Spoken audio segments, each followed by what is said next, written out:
नमस्कार साथियों। आशा करता हूँ आप लोग कुशल से होंगे, मस्त होंगे, मज़े में होंगे। मैं हूँ आपका दोस्त प्रवीण। हम लोग बात कर रहे थे डायबिटीज़ रिवर्सल की। मैं पिछले 7-8 दिन से एलोपैथिक दवाई नहीं ले रहा हूँ। मैंने कल रात को पीपी टेस्ट किया अपना, मेरा शुगर आया 120 और मॉर्निंग फास्टिंग आई मेरी 111। मेरी वाइफ ज्योत्सना, जो पिछले 20 साल से डायबिटिक पेशेंट थी और 40 यूनिट इंसुलिन ले रही थी, अब वो घट करके 14 यूनिट आ गया है। कल उसकी पीपी शुगर थी 131 और आज सुबह उसकी फास्टिंग शुगर आई है 127। ये तो है हमारा शुगर की जर्नी। पत्ते खुले कहाँ से? 40 साल से टेस्ट करवा रहे थे, HbA1c, eyes test, retina, liver test, kidney test, total general full body checkup, पर ये नहीं पता चला कि 2 टेस्ट जो मुझे लगता है बहुत इम्पॉर्टेंट हैं और हर किसी को करवाना चाहिए डायबिटीज़ पेशेंट को, वो है सी पेप्टाइड टेस्ट और HOMA IR test. C peptide test बताता है कि हमारी बॉडी इंसुलिन कितना बना रही है और होमा IR बताता है कि इंसुलिन रेजिस्टेंस हमारी बॉडी में कितना है। डॉक्टर कहता है इंसुलिन नहीं बन रहा है, इंसुलिन का दवाई ले लो। हमें ये नहीं पता कि हमारी बॉडी इंसुलिन बना कितनी रही है।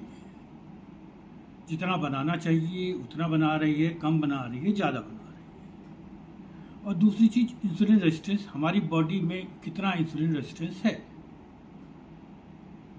जो सी पेप्टाइड टेस्ट है उसकी नॉर्मल जो है वो 1 से 2.5 के बीच में, वो नॉर्मल मानते हैं कि आपका पैंक्रियास सही क्वांटिटी में इंसुलिन बना रहा है। ज्योत्सना की रिपोर्ट में आया 2.2, मीन्स उसकी बॉडी उतना इंसुलिन बना रही है जितना उसकी बॉडी को चाहिए। अब दूसरा टेस्ट आया इंसुलिन रेजिस्टेंस का। वो कहते हैं कि 1 से 2.5 तक अगर इंसुलिन रेजिस्टेंस है तो वो गलत है। 2.5 से 5 तक है तो सीरियस है, और अगर 5 से ऊपर है तो सीवियर इंसुलिन रेजिस्टेंस है।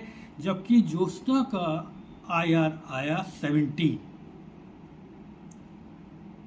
और जब आप दोनों रिपोर्ट अपने सामने रख करके बैठते हैं तो आपके सामने सारी चीज़ें क्लियर हो जाती हैं। बॉडी इंसुलिन सही बना रही है, पर क्योंकि बॉडी में इंसुलिन रेजिस्टेंस इतना ज़्यादा है कि वो इंसुलिन को एक्सेप्ट कर ही नहीं रही है। आप चाहे कितना इंसुलिन डाल लो, 40 की जगह 50 डाल लो, 60 डाल लो, शुगर तो फिर भी बढ़ी हुई आएगी ही। अब ये हुआ कि भाई इंसुलिन रेजिस्टेंस कम कैसे किया जाए। सबसे ज़्यादा जरूरी, सब चीज़ें छोड़ दो एक तरफ, इंसुलिन रेजिस्टेंस कैसे कम किया जाए। पढ़ना शुरू किया, ढूंढना शुरू किया, सारा कुछ देखा दाखा, तो पता चला कि इसका इलाज तो हमारे अपने घर की रसोई में ही है। हमें कहीं बाहर जाने की जरूरत नहीं है।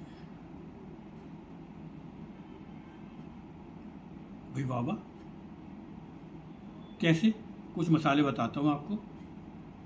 दालचीनी है, मेथी दाना है, कलौंजी है, साबुत धनिया है, हल्दी है, पिसी हुई काली मिर्च है, अदरक है। ये हर एक के घर में होते ही होते हैं मसालों में। अगर हम इसको सही ढंग से यूज़ करें तो हमारा इंसुलिन रेजिस्टेंस धीरे धीरे कम होगा, फैटी लीवर रिकवर करेगा, जो पैंक्रियास के बीटा सेल डैमेज हैं उनकी रिकवरी होगी। तो सब कुछ अच्छा ही अच्छा है और सारी चीज़ें हमारे घर में।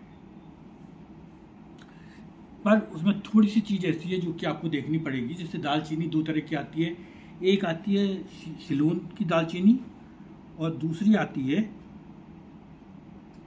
कैकेसिया। मुझे पढ़ के बताना पड़ेगा, प्लीज़ माइंड मत कीजिएगा। मैंने ढूंढा है फिर उसको लिखा है, तो इसलिए कहीं पे अटकूंगा भी, तो प्लीज़ कोऑपरेट विद मी। दालचीनी 2 तरह की है, आपको यूज़ करनी है सिलोन दालचीनी। ये हल्के रंग की होती है। आधी चम्मच दालचीनी ले लीजिए। कलौंजी अचार में यूज़ होता रहा है, हमारी दादी नानी सब अचारों में यूज़ करती थी। इस कलौंजी का पाउडर बना लें और इसमें थाइमोक्विनोन का नाम की एक चीज़ होती है जो कि दोबारा कलौंजी जो है ये इंसुलिन रेजिस्टेंस को घटाती है, एलडीएल को कम करती है और शुगर लेवल को स्पाइक नहीं होने देती। मेथी है, मेथी को 2 चम्मच मेथी दाना पानी में डाल दीजिए, भिगो दीजिए। इसमें 4 हाइड्रोक्सी आइसोल्यूसिन अमीनो एसिड होता है जो कि शुगर स्पाइक को रोकता है, ब्लड शुगर को कम करता है और इंसुलिन रेजिस्टेंस को कम करता है। इसमें अब आ गया साबुत धनिया। बड़ी मतलब निरीह सा प्राणी है, मसालों में कोने में पड़ा रहता बेचारा, पर दमदार है। 2 चम्मच साबुत धनिया। इसमें एंटी हाइपर ग्लाइसेमिक जो है वो गुण होता है। इसमें जो शुगर है उसको कम करने में मदद करता है और ट्राइग्लिसराइड्स को भी कंट्रोल करता है। ये बहुत अच्छा है। एक हल्दी है, हल्दी में क्यूमिन नाम का एक चीज़ होती है जो कि शुगर स्पाइक्स को रोकता है, दोबारा इंसुलिन रेजिस्टेंस को कम करता है। और इसमें अगर हम काली मिर्च मिला देते हैं, इसमें पेपरिन नाम की चीज़ होती है जो कि हल्दी के इस गुण को 2000 गुना तक जो है एक्टिवेट कर देती है। तो 1/4 चम्मच काली मिर्च का पाउडर और एक अदरक का टुकड़ा छोटा सा, ये आपके कोलेस्ट्रॉल को भी कम करेगा और इंसुलिन रेजिस्टेंस को कम करता है। अब इसके बाद में ये सारी चीज़ें तो आपके पास हो गई घर में। अब उसके बाद में 2 आइटम्स ऐसी हैं जो कि आपको मंगवानी पड़ेंगी। एक है पनीर डोडा, ये बहुत इंपॉर्टेंट है, ऑनलाइन मिलता है, सस्ता है, 400 रुपये 450 रुपये किलो है। ये पैंक्रियास की बीटा सेल्स को जो इंसुलिन बनाती हैं उनको रिपेयर करता है। आप अगर देखेंगे तो बहुत कम एलोपैथिक दवाई ऐसी हैं जो कि बीटा सेल्स को रिपेयर करती हैं। मोस्टली दवाई क्या करती हैं, वो बीटा सेल्स को एक्टिवेट करती हैं और इंसुलिन बनाने के लिए, मतलब जो बीमार है उसे और निचोड़ लो। ये उनको रिपेयर करता है जिससे कि इंसुलिन बनाने की क्षमता बढ़ती है, ग्लूकोज के एब्जॉर्प्शन को धीरा करता है और ये ग्लूकोज के एब्जॉर्प्शन को धीरा करने में बहुत इफेक्टिव है। शुगर लेवल को कम करता है, शुगर स्पाइक्स को रोकता है, इसमें एंटी प्लेटलेट्स की क्वालिटी है। मतलब अगर किसी के डायबिटिक पेशेंट के चोट लग जाए तो उसको रिकवर होने में, ठीक होने में बहुत टाइम लगता है, पर अगर आप ये पी रहे हैं तो आपका घाव जल्दी भरेगा। इसमें फ्लेवोनॉइड्स और एल्कलॉइड्स होते हैं जो कि ग्लूकोज एब्जॉर्प्शन में मदद करते हैं, बैड कोलेस्ट्रॉल को कम करता है, लीवर को डिटॉक्सिफाई करता है और दूसरी मेन चीज़ जो क्रोनिक डायबिटीज़ होते हैं उनको हर समय थकान महसूस होती रहती है, कमजोरी महसूस होती रहती है, घर का थोड़ा सा काम करने में भी ऐसा लगता है कि आफत। अगर आप ये पी रहे हैं तो रिकवरी होगी, थकान में कमी आएगी। और एक और चीज़ है जिसको बोलते हैं सी बकथॉर्न पल्प, इसको लेहबेरी भी बोलते हैं, इसको मोदी जी भी प्रमोट कर रहे हैं। इसमें एमिनो एसिड्स होते हैं 3, 6, 7, 9। आंवले से 80 गुना इसमें विटामिन सी होता है, विटामिन ई होता है। ये एनर्जी को बढ़ाता है, एनर्जी बूस्ट करता है, इम्यूनिटी बढ़ाता है। इसके 2 चम्मच 1 गिलास में।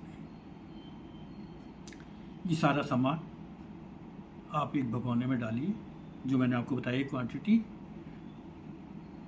दालचीनी आधी चम्मच, कलौंजी आधी चम्मच, मेथी दाना 2 चम्मच, साबुत धनिया 2 चम्मच, हल्दी आधी चम्मच, काली मिर्च 1/4 चम्मच, अदरक का 1 टुकड़ा कुचल करके, पनीर डोडे के 2 गिलास में आपको चाहिए 35 से 40 फूल, वो डाल लीजिए और इसको पानी में भिगोने के लिए रख दीजिए। 2 घंटा जब भीग जाए तो उसके बाद गैस पे रख करके इसको 2 उबाल दे दीजिए। ठंडा होने दीजिए, उसमें ही रखे रहने दीजिए। आपके 2 टाइम का ये तैयार हो गया है। तो बेहतर ये है, मैं तो दोपहर में बनाता हूँ, जिससे कि मेरा शाम का और अगले दिन मॉर्निंग सुबह उठते ही फास्टिंग का मेरा तैयार हो जाता है। तो मैं कोई भी मिस नहीं करता। अगर मैं सोचूंगा सुबह बना लूँगा तो दैट इज़ नॉट पॉसिबल।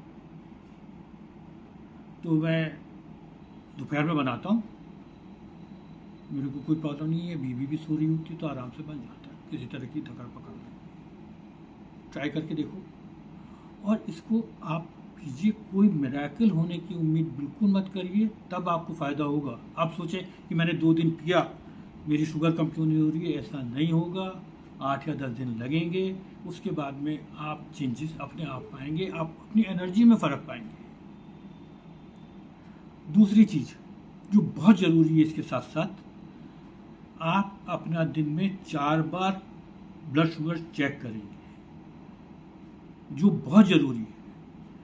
सुबह फास्टिंग, रात का पीपी और बीच में 2 टाइम, कभी लंच के बाद और डिनर से पहले, कभी लंच से पहले, डिनर से पहले, रोटेट करते रहें। ये 2 तो आप बिल्कुल परमानेंट रखें, सुबह की फास्टिंग और रात का पीपी। ये 2 आप घुमा फिरा करके लेते रहें और इसका एक चार्ट बना लें विद टाइम एंड डेट, जो बहुत ज़रूरी है।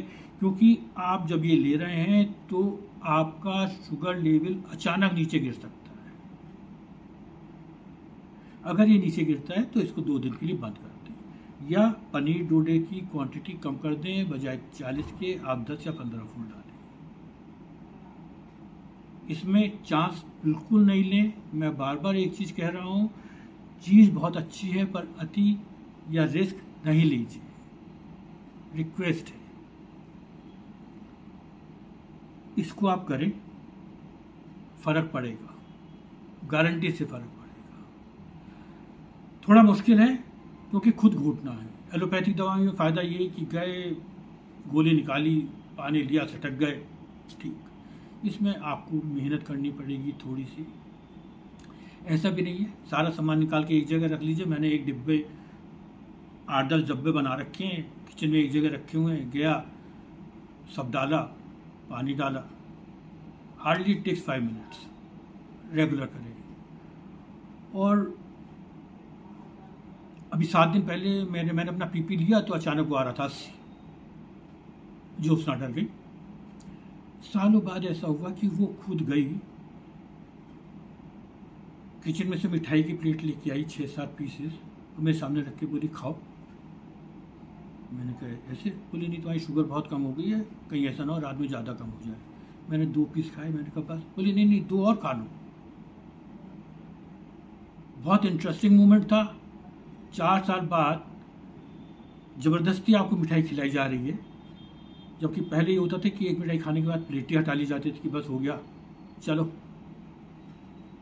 ट्राई ज़रूर कीजिए। मैंने अब आम खाया।